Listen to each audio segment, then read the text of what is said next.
Hey parents, Master Shill here with Peak Performance Summer Camp. Today in our FAQ session, we're talking about age groups. So one question you want to ask your camp if you don't choose us is, do they have different age groups for their camps? And I think this is a really important piece for a lot of different reasons. One, during free time, a lot of our kids together, we have so many counselors on the floor, I'm not worried about the older ones bullying or picking on the small ones because we just don't tolerate it. Secondly, and because we're in the martial arts and the respect and the courtesy and the discipline and all the things that come along, you'll find that the older ones actually kind of look out after the younger ones a little bit more than they probably would in other places. They're more gracious, they're more empathetic. So that's just one of the parts of the things that we're teaching inside of it. So, and we have 3 age group camps. We have Camp Adventure, that's kindergarten through 3rd. We have Camp Insanity, that's 4th through an immature 7th grader. The 7th grader is not quite ready for teen camp yet. And then we have Teen Extreme Camp, and that's 7th grade and up.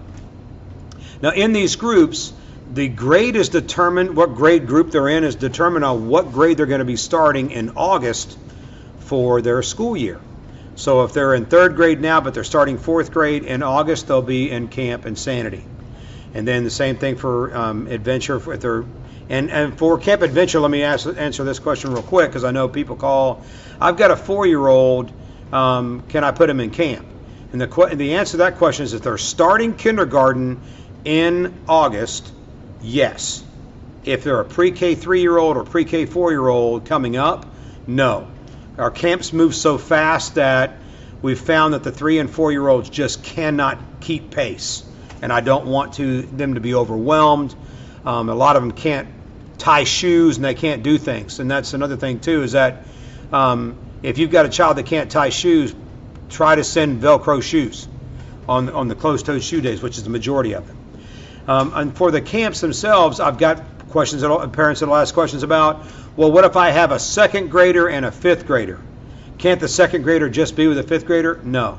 Well, can the 5th grader be with a 2nd grader? No. They're in their own camps. And there's a couple different reasons for that.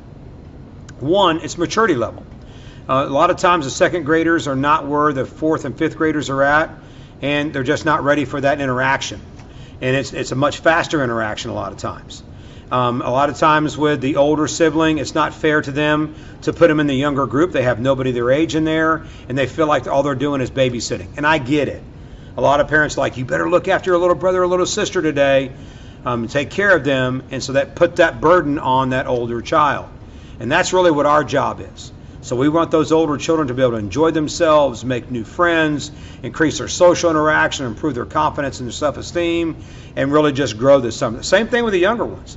I really don't want them feeling like they're going to be able to hand everything off to their older sibling to take care of for them, because then they're not going to become independent and self-sufficient themselves.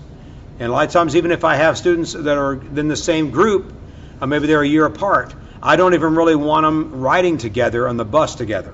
I want them making and expanding their friends network and their social environment. So a lot of times we're doing these things to help them out. And you know how siblings are. I've got 5 kids myself, and sometimes my kids fight like cats and dogs. I get it, and I don't want them doing that here. So a lot of times we'll move them off, and we'll tell the kids, hey, you can do that at home, but you can't do it here, because sometimes they'll get into pretty big scuffles, and because they're aggravated with each other, or somebody wants to play with them but they don't want to play with their sibling, and so we just kind of move those things along. But these are questions that I would definitely, if you're not looking at our camp, you're looking at somebody else, please ask those questions of that camp. How are they doing siblings? Because the one thing we want to do is summer can be the greatest time for growth for our kids, and so if we do the things right, each of them will grow independently, and of course they're still brothers and sisters. They're still going to have that bond with each other, but they get to grow independently, make some new friends, expand their horizons. So I hope this was helpful. If there's any questions, give us a call. Look forward to seeing you guys in summer camp. Bye.